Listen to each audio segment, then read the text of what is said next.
Hello students, welcome to Paradigm classes. Students, हम लोग motion in straight line में vector पढ़ रहे थे। उसके हम इसके पहले वाले लेक्चर में क्वेश्चंस किए थे। आज हम रेजोल्यूशन ऑफ वेक्टर भी कर लिए थे ना, रेजोल्यूशन ऑफ वेक्टर भी कर लिए। आज हम देखेंगे ऑर्थोगोनल वेक्टर्स क्या होते हैं। तो सबसे पहले देखेंगे orthogonal triads, orthogonal triad of unit vector या बेस वेक्टर क्या होता है।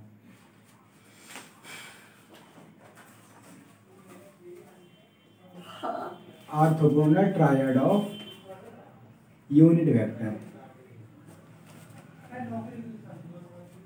या इसी को बेस वेक्टर भी बोला जाता है। बेस वेक्टर का मतलब ये ऐसे वेक्टर हैं इन्हीं की मदद से हम क्या करते हैं और सारे वेक्टर को रिप्रेजेंट करते हैं। क्या चीज सर? ये ऑर्थोगोनल का मतलब जहां पे भी ऑर्थोगोनल समझ में आ जाए, ऑर्थोगोनल वेक्टर्स होते हैं, ऑर्थोगोनल लाइंस होती हैं। इस ऑर्थोगोनल का मतलब होता है परपेंडिकुलर। ऐसे वेक्टर्स जो एक दूसरे के परपेंडिकुलर रहते हैं उनको सारे वेक्टर्स को क्या बोला जाता है? Orthogonal vectors. समझ में? ऑर्थोगोनल ट्रायड्स का मतलब ट्रायड मतलब होता है तीन, तो तीन ऐसे वेक्टर्स जो एक दूसरे के परपेंडिकुलर हो, और यूनिट वेक्टर का मतलब जिनका मैग्नीट्यूड 1 हो। सिंपल सी बात है। तो बस इसको ऐसे देख लो, ये है एक्स एक्सिस, ये वाई एक्सिस, जेड एक्सिस, ये रहा ओरिजिन। और एक्स एक्सिस के लॉन्ग जो वेक्टर रिप्रेजेंट करते हैं जिससे आई से डिनोट करते हैं एक्स एक्सिस, और वाई एक्सिस के लॉन्ग जिस वेक्टर को रिप्रेजेंट करते हैं उसको जे से, ठीक। और जेड एक्सिस के लॉन्ग के यूनिट वेक्टर। और ये तीनों वेक्टर तीनों यूनिट वेक्टर्स हैं, तो इन तीनों का जो मैग्नीट्यूड होगा वो क्या होगा? 1। हाँ, क्योंकि तीनों के तीनों क्या है? Unit vector. इनका तीनों का मैग्नीट्यूड, ये समझ लो कि आई वेक्टर को, आई यूनिट वेक्टर है तो वेक्टर है तो डायरेक्शन दिखाएगा। यूनिट वेक्टर का मतलब इसका मैग्नीट्यूड 1 है तीनों का। तो ये समझ लो कि आई जो वेक्टर है वो एक्स एक्सिस को रिप्रेजेंट करता है, और जे जो है वाई एक्सिस को रिप्रेजेंट करता है, और के जेड एक्सिस को रिप्रेजेंट करता है। ये तीनों के तीनों यूनिट वेक्टर हैं, इसलिए इनका मैग्नीट्यूड 1 आएगा। और आई जे वेक्टर, आई वेक्टर, जे और के, आई जे के, ये तीनों को ही कलेक्टिवली हम क्या बोलते हैं? Orthogonal triad. ट्रायड मतलब तीन का ग्रुप ऑफ 3 वेक्टर्स। ऑर्थोगोनल मतलब तीनों एक दूसरे के परपेंडिकुलर। तीनों का मतलब ये जेड एक्सिस ऐसे है तो परपेंडिकुलर है ना, तो इन्हीं को ही ऑर्थोगोनल ट्रायड बोला जाता है। सर उसके ऊपर कैप क्यों लगाए हैं? कैप यूनिट वेक्टर को रिप्रेजेंट, यूनिट वेक्टर को रिप्रेजेंट किया जाता है कैप से ही। मैग्नीट्यूड को करता है यूनिट के? नहीं, यूनिट वेक्टर जब भी होता है तो उसको कैप से ही रिप्रेजेंट करते हैं। यूनिट वेक्टर नहीं निकाला था? नहीं निकाले थे। A cap is equal to vector A upon mod of A, तो ये कैप से ही रिप्रेजेंट किया जाता है ना। अब देखो ये आ गया। अब हम देखेंगे तो ये तो ये कैसा कोऑर्डिनेट है? Rectangular coordinate. अब हम किसी वेक्टर को इन रेक्टेंगुलर कोऑर्डिनेट में कैसे रिप्रेजेंट करेंगे? कोई ये रेक्टेंगुलर कोऑर्डिनेट है ना। हाँ, स्पेस है तीन, अभी 2 का दिखाते हैं। तो अब हम हमारा नेक्स्ट टॉपिक है rectangular component of A vector. किसी वेक्टर का rectangular component of A vector देखेंगे। रेक्टेंगुलर ये तो सर क्यों होना चाहिए? 3 एक्सिस में है component, rectangular component of a vector मतलब कोई वेक्टर दिया है उसका रेक्टेंगुलर कंपोनेंट्स। रेक्टेंगल का मतलब 2 एक्सिस, ये जेड में डाल दो और क्या इसी में बता दे रहे हैं, ठीक। तो केवल एक्स एक्सिस है और वाई एक्सिस है, ये है। ऑर्थोगोनल दूसरा क्या ऑर्थोगोनल मतलब वेक्टर्स होते हैं जब कई वेक्टर्स एक दूसरे के परपेंडिकुलर होते हैं आपस में, उन सब को ऑर्थोगोनल वेक्टर्स बोला जाता है। ये रेक्टेंगुलर बता रहे हैं। अब ये रेक्टेंगुलर का मतलब कि ये रेक्टेंगुलर कोऑर्डिनेट ना, रेक्टेंगुलर कोऑर्डिनेट हम प्लेन लेते हैं, एक्स एक्सिस केवल वाई एक्सिस ये होता है, तो उसमें एक्स एक्सिस और वाई एक्सिस। अब अगर कोई वेक्टर हमको दिया है उसका हमको रेक्टेंगुलर कंपोनेंट देखना। रेक्टेंगुलर कंपोनेंट मतलब एक्स एक्सिस के लॉन्ग वेक्टर और वाई एक्सिस के लॉन्ग वेक्टर। देखो वो क्या होगा। मान लेते हैं एक वेक्टर ओ ए यहाँ है, क्या है? ओ ए वेक्टर, और इसको रिप्रेजेंट किया गया वेक्टर ए से, मान लेते हैं ये, या यहाँ पी मान लो, ये पी मान लेते हैं। हाँ, पोजीशन वेक्टर ये कहना चाहते हैं। इसी पोजीशन वेक्टर का रेक्टेंगुलर कंपोनेंट कोई भी वेक्टर हो सकता है। वैसे तो हर वेक्टर का पोजीशन वेक्टर होगा ना, हर वेक्टर का अपना पोजीशन वेक्टर होता है कहीं न कहीं से। अब देखो, तो ये जो वेक्टर है इसके दो कंपोनेंट होंगे, क्यों? क्योंकि ये एक्स एक्सिस में भी है और वाई एक्सिस में भी है। तो इसका इधर कंपोनेंट, ये वाला कंपोनेंट और वाई एक्सिस के लॉन्ग कंपोनेंट हमको निकालना है। कल दिखाया था रेजोल्यूशन ऑफ वेक्टर, वही हाल करना है रेजोल्यूशन ऑफ वेक्टर। अब देखो, मान लेते ये वेक्टर थीटा एंगल बना रहा है किससे? एक्स एक्सिस से। एक्स एक्सिस थीटा एंगल बना रहा है, तो अब इसको अगर ऐसे हम खींच दे परपेंडिकुलर, ये m हो गया और ये n हो गया। अब ये बताओ, इसमें यदि हम लगाएं, इसमें हम फॉर्मूला लगाएं cos थीटा और sin थीटा का इस वाले ट्राइंगल में, तो cos theta is equal to क्या होगा? cos theta is equal to base upon hypotenuse. तो बेस क्या होगा? OM अपॉन हाइपोटेनियस क्या है? OP। तो OM जो आएगा वो आएगा OP cos थीटा, ठीक। तो ये OM आ जाएगा, OP की वैल्यू क्या है? OP का अगर मैग्नीट्यूड लोगे तो मॉड A है, मॉड A सीधा सीधा A cos थीटा ले सकते हैं, ठीक। मॉड A का मतलब केवल मैग्नीट्यूड, वेक्टर अभी नहीं लिखा हूं। अच्छा, ये OM आ गया। ऐसे ही OM की लेंथ, हाँ, A cos theta, A cos theta. ऐसे ही अगर इसमें sin थीटा लगा दे तो sin theta is equal to क्या हो जाएगा? Perpendicular upon hypotenuse. तो ये आ जाएगा PM अपॉन OP, और फिर से OP का इधर मल्टीप्लाई करोगे तो PM की वैल्यू आ जाएगी OP sin थीटा, और OP की value A sin theta. Magnitude लिया हूं, तो इसका मतलब PM आ गया A sin theta, A sin theta. इसका मतलब इस वेक्टर के दो कंपोनेंट हो गए। अच्छा, एक्स एक्सिस के लॉन्ग ये वेक्टर है, ये देखो, ये एक्स एक्सिस के लॉन्ग वेक्टर है, इसलिए इसको AX कर देते हैं। हाँ, रहेगा ही, क्योंकि ये OP है ना। अब देखो, क्योंकि ये एक्स एक्सिस, इसका कंपोनेंट एक्स एक्सिस के लॉन्ग है, इसलिए हम इसको AX मान लेते हैं। क्या? AX। और ये वाई एक्सिस के लॉन्ग है, इसलिए इसको AY मान लेते हैं। अब बताओ, बाय रेजोल्यूशन ऑफ वेक्टर में अगर हम वेक्टर A को लिखना चाहें तो क्या लिख सकते हैं? AX, और इसका AX, और ये एक्स एक्सिस को कौन दिखाता है? I दिखाता है। तो इसको हम लिख देंगे AXI। I मतलब डायरेक्शन मिल गया, यूनिट वेक्टर, और ये तो मैग्नीट्यूड है, और प्लस AY, और Y एक्सिस में कौन दिखाता है? J, AYJ। तो ये हो गया इसके कंपोनेंट्स। समझ में आया? या तो अब AY और AX की वैल्यू अगर लिखोगे तो vector A is equal to हो जाएगा AX की वैल्यू क्या है? A cos theta, A cos theta I, और plus A sin theta J। बात समझ में आई? ये आ गया, ये हो गया, ठीक। इसी को बोलते हैं रेक्टेंगुलर कंपोनेंट ऑफ वेक्टर ए। अगर सिंपल, अब देखो कैसे समझना, याद नहीं करना है, याद नहीं करना। अगर वेक्टर ऐसे है, ये वेक्टर जितना एंगल बना रहा है हॉरिजॉन्टल से, अगर जिधर एंगल बना रहा है उसको इधर ऐसे मोड़ देते हो तो जो कंपोनेंट देगा वो कॉस होगा, और बाकी परपेंडिकुलर वाला साइन। ध्यान रखना, बस ऐसे ही सीधा। अगर कोई भी वेक्टर ऐसे दिया है, सिंपली ये थीटा बना है, ये एक्स वेक्टर दिया है या आर वेक्टर दिया है, अगर मैं कहूँ कि इसको रिजॉल्व करो, इनके कंपोनेंट रेक्टेंगुलर कंपोनेंट मतलब एक हॉरिजॉन्टल और एक परपेंडिकुलर आएगा ना, तो देखो जो एंगल इससे एंगल बना रहा है ना, ये ऐसे एंगल बना रहा है, इसको घुमा दो इधर की तरफ हॉरिजॉन्टल में, तो जी एंगल की तरफ वाला जो वेक्टर होगा वो कॉस होगा। क्या होगा? कॉस। और बाकी दूसरा साइन वाला कंपोनेंट। बस यही करना है, समझ में? सर उसमें ट्रायंगोमेट्री में भी एंगल के सामने वाला साइन होता है। हाँ, वहां पे भी यही होता है, लेकिन उसी से तो ये आया है ना। लेकिन याद करने वाले बच्चे कंफ्यूज हो जाते हैं कौन ये, तो कुल मिला के कहीं भी, क्योंकि ये तो अभी तो सिंपल दिख रहा है कि ये इस वाला कंपोनेंट, लेकिन कभी कहीं इस तरह का वेक्टर ऐसे बन जाता है तो आपको रिजॉल्व करने में थोड़ा दिक्कत आ सकती है। इसलिए जब भी देखो थीटा का जो डायरेक्शन है ऐसे मिल सकता है, ये देखो ऐसे मिल सकता है, ये मिला, और मान लीजिए ये एंगल दिया हुआ, ये थीटा दिया हुआ। अगर आपको रिजॉल्व करना है ऐसे, इनके कंपोनेंट के अलॉन्ग रिजॉल्व करना है। अब बताओ, ये पूरा यहाँ से यहाँ थीटा है, ये कितना बचा? 180 minus theta.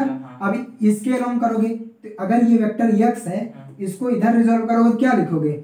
x cos 180 minus theta. अरे भाई, ये एंगल 180 माइनस थीटा बना रहा है, और ये वाला कंपोनेंट क्या हो जाएगा? x साइन हो जाएगा। क्या हो जाएगा? x sine 180 minus theta. बात समझ में आए? समझिए, जिधर की तरफ एंगल है, जो एंगल है अगर उधर की तरफ लेते हो वो कंपोनेंट, तो वो कॉस के टर्म में आएगा। बस इतना बात याद रखना है, समझ में आए? चलो, तो ये आ गया। ये इसको ऐसे करोगे, जिधर की तरफ एंगल है उसको कॉस कंपोनेंट, और बाकी परपेंडिकुलर वाला साइन आएगा। तो ये आ गया ये रेक्टेंगुलर कंपोनेंट किस में, रेक्टेंगुलर कंपोनेंट मतलब एक्स एक्सिस और वाई एक्सिस के अलोंग जो वेक्टर्स हैं उसके अलोंग आ गया, एक्स एक्सिस और वाई एक्सिस के अलोंग ये आ गया। अब हम देखेंगे, अब देखो तो अब देखेंगे, अब इसका अगर मैग्नीट्यूड निकालना चाहें, मैग्नीट्यूड क्या होता है, तो ये रेक्टेंगुलर कंपोनेंट दोनों परपेंडिकुलर हैं, तो सिंपल इसका अगर मैग्नीट्यूड आएगा तो मॉड में अंडर रूट में ax square plus ay square, ठीक है। तो ये कुछ नहीं करना था, इसमें सिंपल निकालना था, ये था। अच्छा ये आ गया। अच्छा इसका स्क्वायर करके जोड़ोगे ना तो a ही आएगा, क्योंकि a स्क्वायर दोनों कॉमन इसमें, अरे x की वैल्यू a cos थीटा रखोगे, इसकी sin थीटा रखोगे तो a square cos square theta, a square sin square theta, और दो a स्क्वायर दोनों में कॉमन करोगे sin square theta plus cos square theta 1 sin square theta plus cos square theta 1 आता है ना, और a स्क्वायर कॉमन हो जाएगा तो वो कॉमन का अंडर रूट का, ये आ गया रेक्टेंगुलर कंपोनेंट। अब आते हैं, अगर तीनों कंपोनेंट के अलावा इनको रिजॉल्व करना हो, कोई वेक्टर दिया है ये तो अभी केवल हाँ 3D में मतलब केवल एक्स एक्सिस और वाई एक्सिस के अलावा रिजॉल्व किया इस वेक्टर ए को, लेकिन अगर यही वेक्टर दिया हो उसको तीनों कंपोनेंट में लिखना होगा तो कैसे करेंगे, बात समझ में देखते हैं।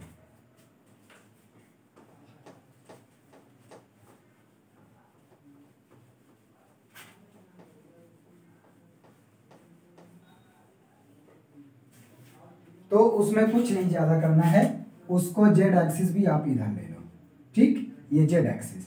अब ये ए एक्स हुआ, ये ए वाई हुआ, तो इसके अलोंग कौन होगा, ए जेड होगा। लेकिन अभी दिक्कत इसमें इस बात की है कि ये तो एंगल, इसको तो मान लो इधर रिजॉल्व कर दिए, इसको इधर रिजॉल्व कर दिए, लेकिन अभी इसमें दिक्कत ये है, अभी इसको कौन सा एंगल बनाएगा, रुको थीटा हटा रहे हैं, अभी बता, हमें नया फिगर बनाए, हाँ नया फिगर सर, देखो तो इधर इसका जो कंपोनेंट होगा, कंपोनेंट का मतलब ए एक्स ए वाई ए जेड। अब यहाँ पे जो एंगल मान रहे हैं एक्स एक्सिस से वो अल्फा एंगल बना रहा है। अब ये एक्स वाई प्लेन में नहीं है, ये कहीं स्पेस में है, ये पॉइंट कहीं स्पेस में है। देखो एक्स एक्सिस वाई एक्सिस और ये जेड एक्सिस, ये जो पॉइंट है इधर कहीं है, मतलब अब एक्स एक्सिस से अगर अल्फा बना रहा है तो वाई एक्सिस से हम बीटा मान लेते हैं और जेड एक्सिस से गामा मान लेते हैं, ठीक, ये एंगल बना रहा है। अब ये पॉइंट भी स्पेस में है ना कि एक्स एक्सिस और वाई एक्सिस, देखो ठीक है। अब देखो, अब तो यहाँ पे तीनों के साथ एंगल बना रहा है, अब यहाँ तीनों के साथ एंगल बना रहा है, तो तीनों के साथ एंगल बना रहा है तो देखो अगर इसके एंगल के अलोंग करोगे तो कॉस लेगा, कौन सा, अगर इस वेक्टर ए को एक्स एक्सिस के अलोंग करोगे तो कॉस अल्फा लेगा, वाई एक्सिस के अलोंग करोगे तो कॉस बीटा लेगा, जेड एक्सिस के अलोंग करोगे तो कॉस गामा लेगा, क्योंकि उसी एंगल के बताया, अभी एंगल के अलोंग करोगे तो कॉस आता है ना। अब यहाँ साइन नहीं आया, साइन कब आता था, जब परपेंडिकुलर कंपोनेंट मतलब केवल थीटा एक दिया रहता था तब, लेकिन यहाँ पे तो सब एक्सिस के साथ ये वेक्टर जो है कुछ न कुछ एंगल नहीं, यहाँ 90 है, लेकिन ये सब x axis y axis z axis तीनों के साथ एंगल बना रखा है, इसलिए जब हम सब तीनों के साथ एंगल दिया तो कॉस के टर्म में सीधा सीधा ले लेंगे। इसका मतलब यहाँ हम ऐसे लिख सकते हैं, देखो तो एक्स एक्सिस के अलावा इस वेक्टर ए का कंपोनेंट आएगा ए एक्स, अब क्या होगा ए कॉस अल्फा, क्या होगा, सॉरी गामा लिख दिया, ए कॉस अल्फा, और वाई एक्सिस के अलावा जो वेक्टर आएगा वो ए वाई होगा इधर की तरफ, और ये क्या होगा ए कॉस बीटा। देख अरे इसमें 90 वाले में साइन होगा ना, नहीं यार, ये बीटा बनाया है वाई एक्सिस से ना, वाई एक्सिस से बनाया है, तो ये देखो जिस एक्सिस के लॉन्ग जिससे एंगल बनाता है वो कॉस होता है, तो वहां पे अभी इसके पिछले वाले में ये केवल दो कंपोनेंट लिया था, तो हमको इसके लॉन्ग करने में हमको केवल साइन और कॉस के टर्म में तो फार्मूला लगा के निकाल दिए, लेकिन इसके अलोंग निकालने में नहीं दिक्कत आएगी, इसलिए हम क्या किए तीनों एक्सिस से ये एंगल बना दिया वेक्टर, ऐसे स्पेस में है, अरे ये वेक्टर जेड एक्सिस ऐसे है ना, तो ये स्पेस में कोई पॉइंट है तो वो एक्स एक्सिस से कुछ एंगल बना रहा होगा, कुछ वाई एक्सिस से एंगल बना रहा होगा, कुछ जेड एक्सिस से एंगल बना रहा है, तो वही मैंने मान लिया कि एक्स एक्सिस से अल्फा, वाई एक्सिस से बीटा, जेड एक्सिस से गामा बना रहा है। तो सर क्या ये जो ओपी है अभी भी वो है कि नहीं, हाइपोटेनस नहीं, अब ये मतलब कि अब ये स्पेस में है, तुम इसको प्लेन में मत देखो कि एक्स एक्सिस वाई एक्सिस के प्लेन में, बता रहा हूं ना ऐसे बीच में है, इस तरह से। तो इसको इधर रिजॉल्व करोगे तो कॉस अल्फा ले देगा, क्योंकि अल्फा एंगल बना रहा है एक्स एक्सिस से, और वाई एक्सिस के लॉन्ग रिजॉल्व करोगे ए कॉस बीटा ले लेगा, क्योंकि बीटा एंगल बना रहा है, और इधर गामा लेगा, तो ये आ जाएगा इधर की तरफ ए जेड, और ये क्या बनेगा ए कॉस गामा। बात समझ में आए? अब हम वेक्टर ए को क्या लिख सकते हैं, तो वेक्टर ए को लिख सकते हैं A X I, X axis के लॉन्ग ए एक्स है, A Y J, Y axis के लॉन्ग जे वेक्टर, और A Z K, Z axis के लॉन्ग के है, where A X is equal to A cos alpha और A Y is equal to A cos beta और A Z is equal to A cos gamma. ये आ गया, समझ में आया? ये इस वेक्टर का कंपोनेंट आ गया। अच्छा, अगर इनका मैग्नीट्यूड निकाले तो क्या आएगा, मैग्नीट्यूड निकालेंगे तो मॉड में अंडर रूट ए स्क्वायर, और ए स्क्वायर क्या, ए एक्स स्क्वायर प्लस ए वाई स्क्वायर प्लस ए जेड स्क्वायर। ठीक है, ये सीधा सीधा क्या आ गया इसका मैग्नीट्यूड, ये सीधा सीधा इसका मैग्नीट्यूड आ गया। बात समझ में? केवल अंडर रूट में ए एक्स स्क्वायर ए वाई स्क्वायर ए जेड स्क्वायर। अच्छा, इसकी मदद से जब हम इस फॉर्मूले में इसको रखेंगे तो यहाँ से कॉस स्क्वायर अल्फा, देखो इसका स्क्वायर तीनों का करो, इसका तीनों का स्क्वायर करोगे, इसमें रखो दोनों तरफ, चलो इस फॉर्मूले के दोनों तरफ स्क्वायर कर दो, क्या कर दो, स्क्वायर कर दो, तो आएगा ए स्क्वायर, और यहाँ आएगा ए स्क्वायर कॉस स्क्वायर अल्फा, यही ना, और ए स्क्वायर कॉस स्क्वायर बीटा और प्लस ए स्क्वायर, यहाँ आएगा ए स्क्वायर कॉस स्क्वायर गामा। ठीक, तीनों में ए स्क्वायर कॉमन कर ले और ए स्क्वायर से इधर कैंसिल आउट कर दे, तो क्या बचेगा, cos square alpha cos square beta plus cos square gamma is equal to 1। बस यही लिखना था। ये तो अभी आप पहले बताए थे जब ट्रिपलेट ट्रायड वाला बताए थे, A1 ही होगा इसका वो ना। हाँ, अभी ये बताया था। अरे वो यूनिट वेक्टर आई जे के, हां तो यूनिट ही तो आया ना, 1 आया मैग्नीट्यूड। अरे तो इसका मैग्नीट्यूड 1 नहीं है, इसकी वैल्यू 1 है। अरे इसकी वैल्यू 1 है, वेक्टर का थोड़ी ना, ये कॉस ए मैग्नीट्यूड ही तो है जो है मैग्नीट्यूड, लेकिन इसका मैग्नीट्यूड का वैल्यू थोड़ी ना 1 आया है, ये तो कट के डिवाइड होके 1 आया है, तो ये यूनिट वेक्टर जरूरी नहीं है, ये यूनिट वेक्टर है क्योंकि ये डायरेक्शन रिप्रेजेंट कर रहा है। बस यूनिट वेक्टर का मतलब मैग्नीट्यूड 1 है, किसी भी वेक्टर में लग के ये उसका डायरेक्शन बताएगा, बस एक्स एक्सिस के लॉन्ग, वाई एक्सिस के लॉन्ग और जेड एक्सिस के लॉन्ग। ठीक, लिखिए इसको, लिखो आगे, देखिए क्वेश्चन है और क्या।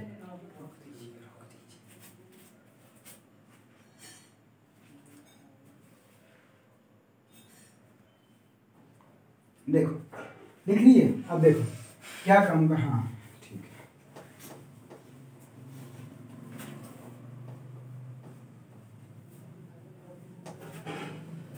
अब हाँ ये हो गया रेक्टेंगुलर कंपोनेंट। अच्छा एक चीज और उसमें नोट कर लो, जो थीटा वहाँ पे इसके पहले वाले में रेक्टेंगुलर कंपोनेंट माने थे थीटा, उसकी थीटा की वैल्यू अगर निकालना हो और हमको वेक्टर उसके कंपोनेंट्स पता हो, क्या उसके कंपोनेंट्स पता हो, ये वाला छूट गया था, ये ऐसे यही नहीं लिखा था कि a is equal to A X I और प्लस ए वाई जे, और ये थीटा एंगल दिखाया था वहाँ पे फिगर में।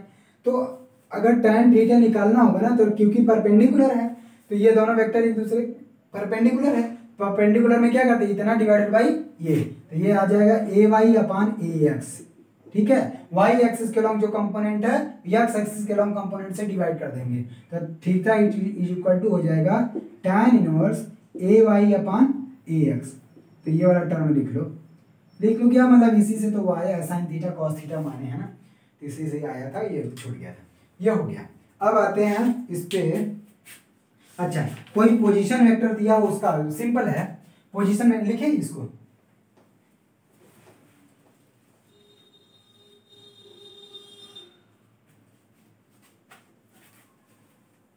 अब देखो कोई पोजीशन वेक्टर दिया है किसी, अब वैसे ही है पोजीशन वेक्टर ये दिया हुआ है एक्स एक्सिस वाई एक्सिस, और ये मान लेते हैं पॉइंट P है, पॉइंट P का पोजीशन वेक्टर वेक्टर R दिया हुआ है, और ये इसके साथ थीटा एंगल बना रहा है। इसको रिजॉल्व करोगे तो किधर, अब डायरेक्ट बोलो क्या लिखे इधर वो लिखेंगे कॉस R cos थीटा, है ना, और इस डायरेक्शन में क्या लिखेंगे R sin हो गया।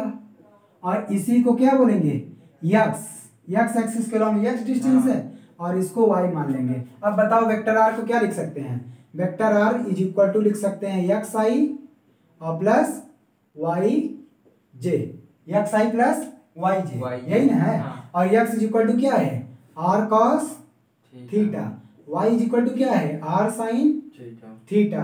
दोनों का स्क्वायर करके ऐड कर दो, x square plus y square is equal to, ये आर स्क्वायर दोनों में कॉमन हो जाएगा, आएगा sine square theta plus cos square theta is equal to 1। ये 1 आ गया, r square is equal to आ गया x square plus y square. बात समझ में आ? तो आर के लिए पहले बताए हाँ ये पोजीशन नहीं वहां पे वेक्टर के फॉर्म में लिया था, लेकिन अगर कोई भी अब पोजीशन वेक्टर देगा ये भी तो अच्छा इसमें वहां वेक्टर लिया था, कोऑर्डिनेट, हाँ कोऑर्डिनेट के फॉर्म में मान सकते हो। अगर इसको कोऑर्डिनेट अभी आगे सब पढ़ोगे तो ये अगर पी पॉइंट का कोऑर्डिनेट दिखाना चाहोगे तो ये कोऑर्डिनेट भी है। और एक्स की वैल्यू आर का थीटा, वाई की पोलर फॉर्म में कॉम्प्लेक्स नंबर पढ़ चुके हो ना। पोलर फॉर्म में ऐसे ही तो रिप्रेजेंट किया था कोऑर्डिनेट को, वेक्टर आर को आर का theta into plus r sine theta j करके, आई जे वाला इस तरह से पोलर में भी दिखाया था। ठीक, चलते हैं हम इसमें क्वेश्चन करते हैं, क्वेश्चन है और कुछ नहीं है। ठीक है,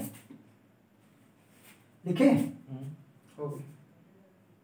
क्वेश्चन करें, हाँ करिए, हटा रहा हूँ ऊपर से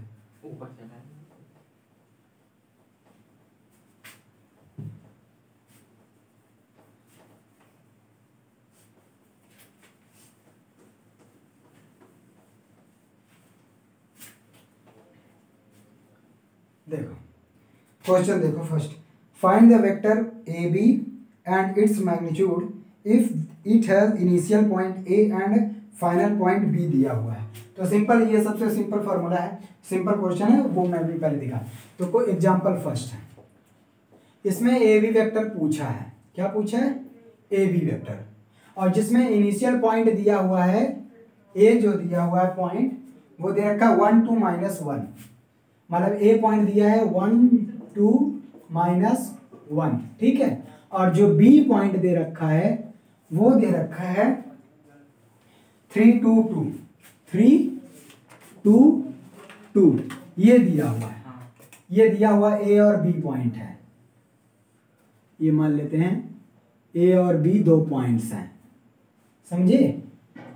ये ए और बी दो पॉइंट्स हैं, इनके कोऑर्डिनेट हैं, ए बी वेक्टर बताना है। एक्स वाई जेड में होगा ना। हाँ तो ये कैसे करोगे, ए बी वेक्टर निकालना है, कर लोगे। तो वो वाला था x square y square plus वाला था क्या, देखो तो ये तीनों कोऑर्डिनेट में होगा। ये अगर इनका पोजीशन वेक्टर लिखेंगे, पोजीशन वेक्टर ऑफ ए लिखो तो ओ ए वेक्टर से लिखते हैं। तो ये क्या लिख सकते हैं, ये एक्स एक्सिस के लॉन्ग, देखो ये कंपोनेंट एक्स एक्सिस के लॉन्ग, ये वाई एक्सिस के लॉन्ग, ये जेड। तो एक्स एक्सिस के लॉन्ग क्या दिखा देंगे, आई से, वाई एक्सिस के लॉन्ग 2j, क्योंकि उसको उधर की तरफ मैग्नीट्यूड 2 टाइम्स है, और इधर माइनस के, ये आ गया ओ ए वेक्टर आ गया।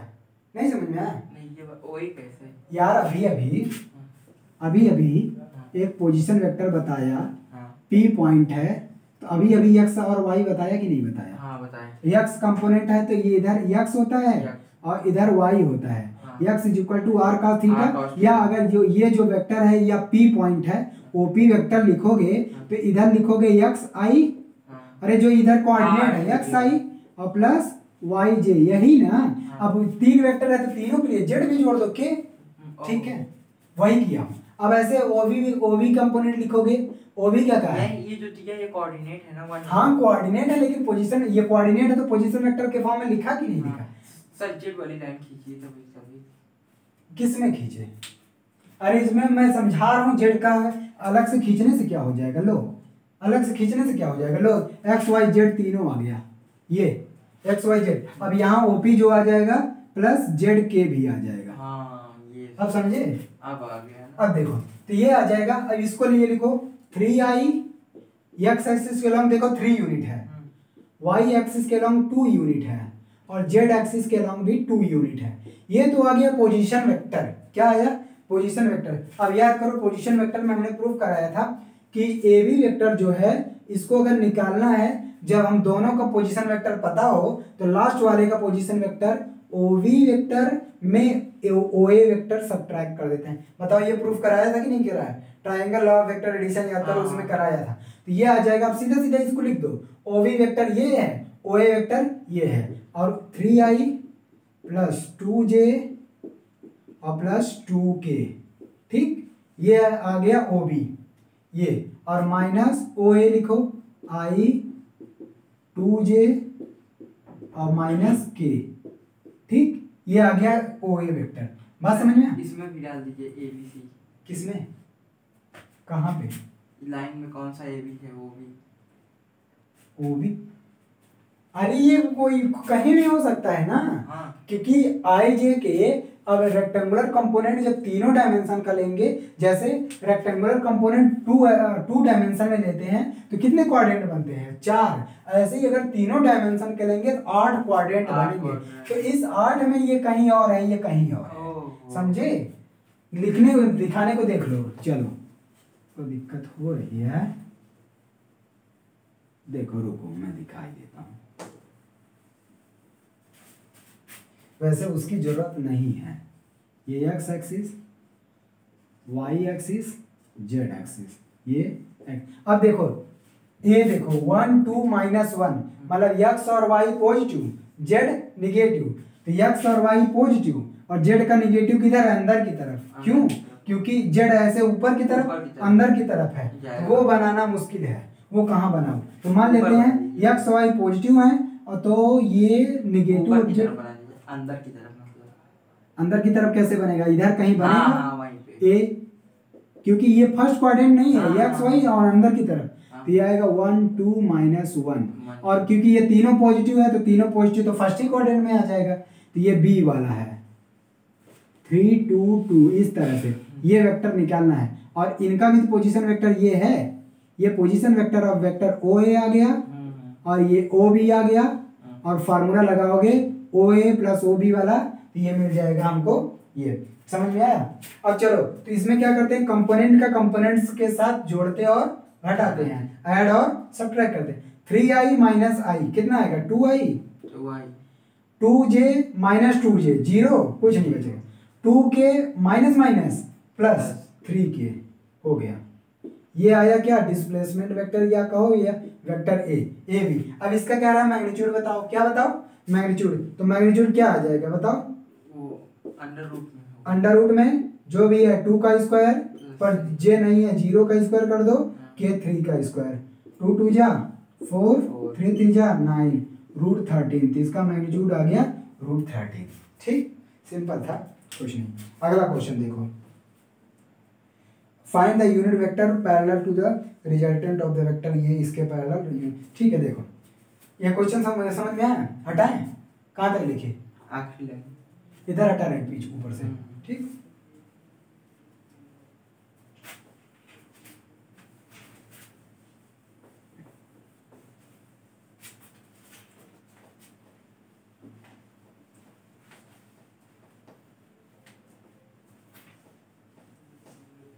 अब देखो एग्जाम्पल 2, एग्जाम्पल 2 ये है, find a unit vector parallel to the resultant of vector A and B. A दिया हुआ है 1 4 -2, वेक्टर ए दिया हुआ है i 4j -2k, और वेक्टर बी दिया हुआ है 3 -5 1 3 -5j और 1k 3 -5k। अच्छा, ये इसमें पूछा है कि इन दोनों का जो रिजल्टेंट वेक्टर आएगा, इन दोनों का जो रिजल्टेंट वेक्टर आएगा उसके पैरेलल वेक्टर का यूनिट वेक्टर बताना है। मतलब कि जो भी रिजल्टेंट आएगा उसके पैरेलल का यूनिट वेक्टर, यूनिट वेक्टर मतलब कुल मिला के डायरेक्शन बताना है, क्योंकि यूनिट वेक्टर का मैग्नीट्यूड 1 होता है, तो कुल मिला के उसका यूनिट वेक्टर ही बता देना है। तो इनका मान लेते हैं इन दोनों का रिजल्टेंट आर है। क्या है? रिजल्टेंट आर है। तो रिजल्टेंट आर कैसे निकलता है? R is equal to vector a plus vector b, ठीक है। तो अब देखो, तो निकाल दो, सीधा सीधा ये फॉर्मूला लगाना है, और क्या। तो vector r is equal to क्या होगा? वेक्टर ए प्लस बी, यही नहीं लिखते थे रिजल्टेंट? तो ये क्या आ जाएगा? इनको दोनों को ऐड करो। अरे कंपोनेंट कंपोनेंट ऐड कर दो। नहीं, चलो एक स्टेप लिख देता हूं मैं। ये आया और प्लस 3i माइनस 5j और प्लस का k। ठीक, अब देखो तो कंपोनेंट कंपोनेंट ऐड करोगे यक्स आई आई जे जे के, तो क्या आ जाएगा 4i और 4j minus 5k minus j और minus 2k plus k minus k। ये आ गया इनका रिजल्टेंट। लेकिन क्वेश्चन में कह रहा है कि इनका रिजल्टेंट के अलोंग जो वेक्टर है उसका यूनिट वेक्टर बताना है। कुल मिला के इसी का यूनिट वेक्टर बताना है ना। तो ये आ जाएगा unit vector, vector r is equal to क्या फॉर्मूला लगता है, vector r upon mod of r, यही ना, यही लगता है यूनिट वेक्टर। तो फॉर्मूला रखो 4i ये है माइनस जे माइनस के अपॉन मॉड आर क्या है अंडर रूट में 4 का स्क्वायर प्लस माइनस 1 का स्क्वायर प्लस माइनस 1 का स्क्वायर। क्या करते हैं इनके कंपोनेंट जो है इनके उसी का तो स्क्वायर करते हैं। तो क्या आ जाएगा आर यूनिट वेक्टर, ये आएगा 4i माइनस जे माइनस के अपॉन 4 4 जा 16 और 1 17 1 18 तो कुल मिला के 18 का स्क्वायर रूट 3√2 आ जाएगा। ये आ गया। इनको अलग अलग कर लो, नहीं है ऐसे ही रहने तो कोई दिक्कत नहीं। तो ये है उसके अलोंग इसके पैरेलल, कुल मिला के डायरेक्शन एक पूछा था यूनिट वेक्टर है ना। ये आ गया आंसर। अगला चले, देखिए इसको अगला क्वेश्चन हो गया।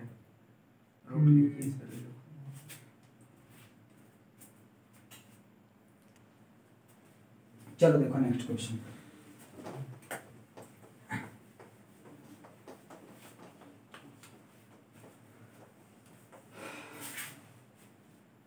Example number 3।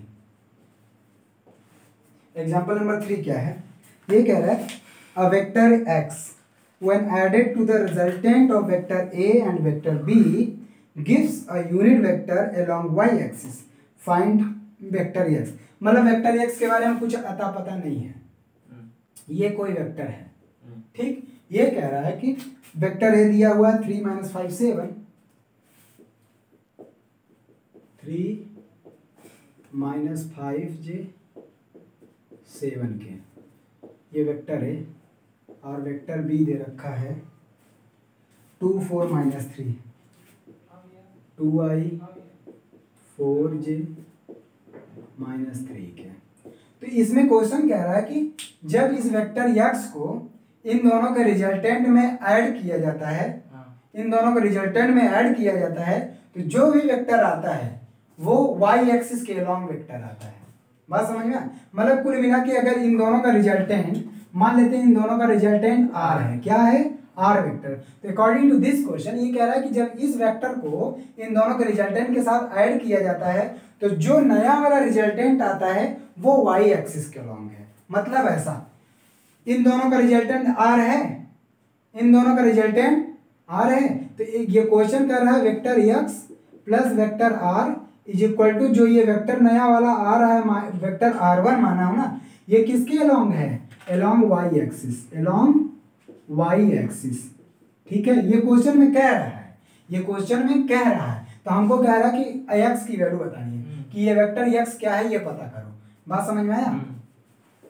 क्वेश्चन एक बार और समझ लो। क्वेश्चन कह रहा है कि क्वेश्चन में ऐसे लिखा, if a vector x is added to the resultant of vector a and vector b gives the vector along the y axis। मतलब जो भी देखो ये वेक्टर x है, इन दोनों का रिजल्टेंट r मान लिया, इन दोनों को जब ऐड किया जा रहा है तो जो भी वेक्टर नया वाला आ रहा है मान ले रहे हैं r1 वेक्टर, ये कह रहा है y एक्सिस के अलोंग है।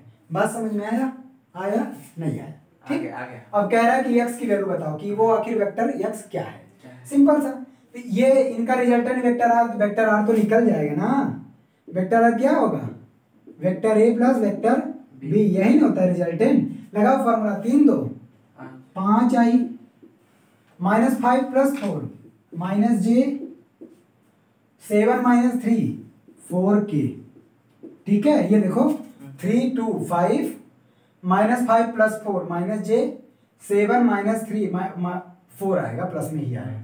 ये आ गया रिजल्टेंट। अब ये कह रहा है कि जब x को वेक्टर r के साथ ऐड किया जाता है तो जो ये r1 वेक्टर है ये y एक्सिस के लॉन्ग है, और y एक्सिस के लॉन्ग वेक्टर क्या होता है, वाई एक्सिस के अलॉन्ग कौन सा वेक्टर होता है? जे J होता है ना। हाँ। इसका मतलब r1 जो वेक्टर है वो जे है। J है। वाई एक्सिस के अलॉन्ग कहाँ है? क्वेश्चन का है, तो इसका मतलब ये वेक्टर क्या है? जे है। अब हमको निकालना है x, ये देखो x निकालना, x यहीं रहने दो, r को उधर कर दो, तो x इज इक्वल टू आ जाएगा j minus r vector.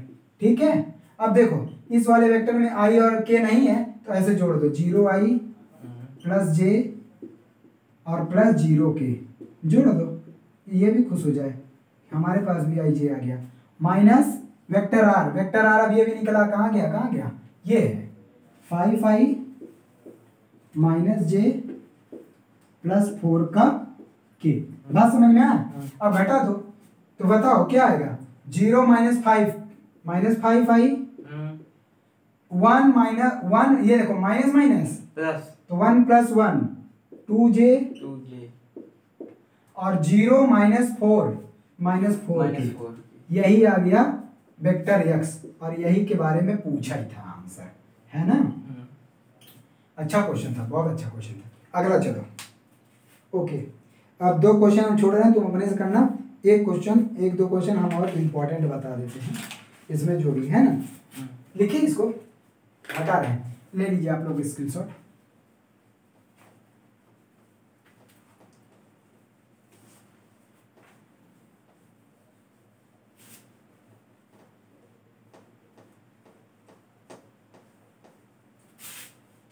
Question number 4 चलते हैं, क्वेश्चन नंबर 4 चलते हैं। 4 क्या है, इसमें एग्जांपल नंबर 19 है ऐसा रोड़ा में, ठीक। अब देखो ये दिया हुआ है vector A and vector b दिया हो, find a vector having the same magnitude as vector b and parallel to vector a, मतलब वेक्टर ए वेक्टर बी दिया हुआ है, वेक्टर ए दिया हुआ 3 प्लस 4j, यस, उसमें कौन सा नंबर है? 3i प्लस 4j, 19 है, 19 ऐसे लोड़ा में, और उससे पहले वाला वो उसके पहले वाला 17 था, 18 छोड़ा हूँ, ठीक। और बी दिया 7 प्लस 24,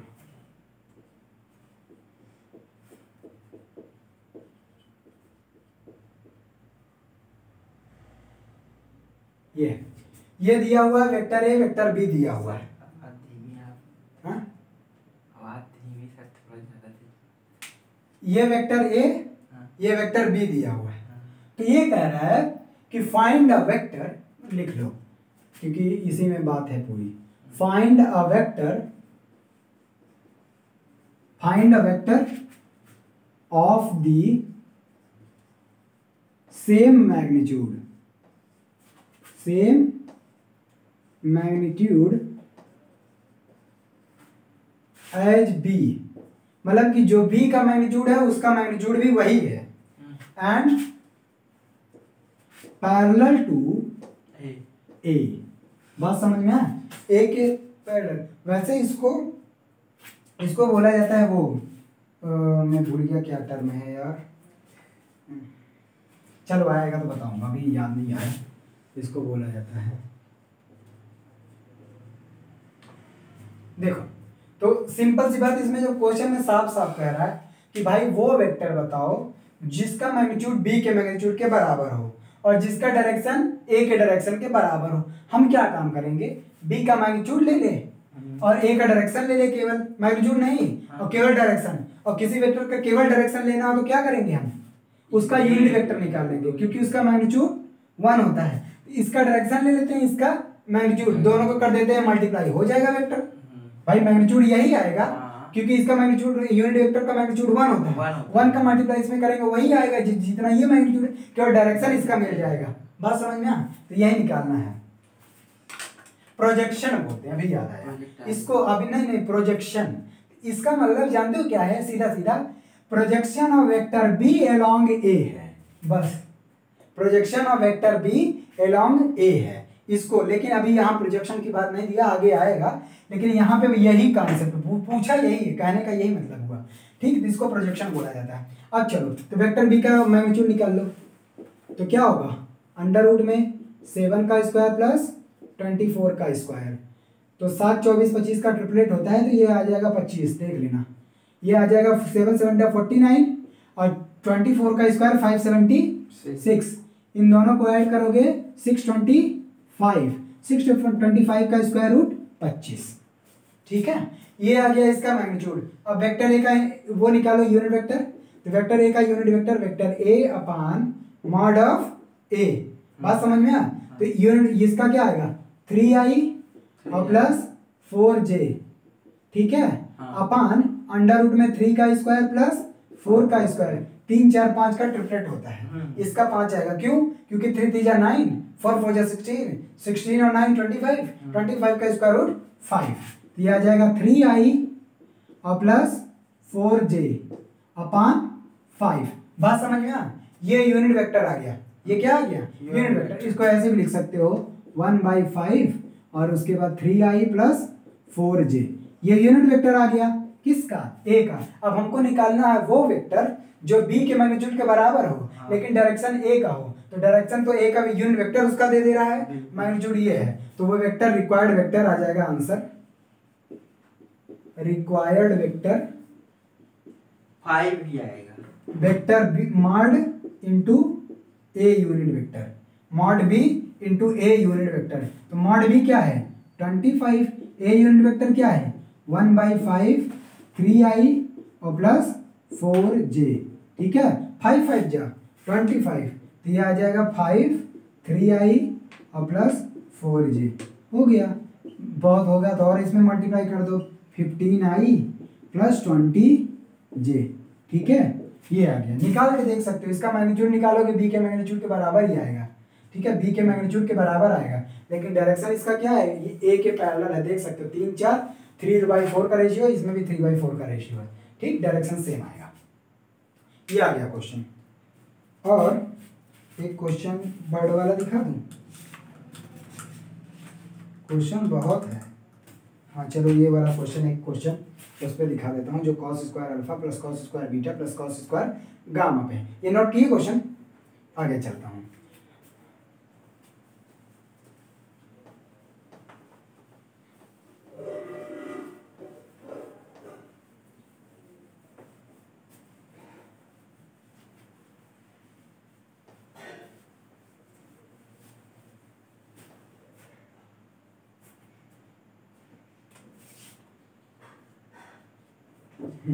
ये क्वेश्चन इसमें 20 नंबर का है।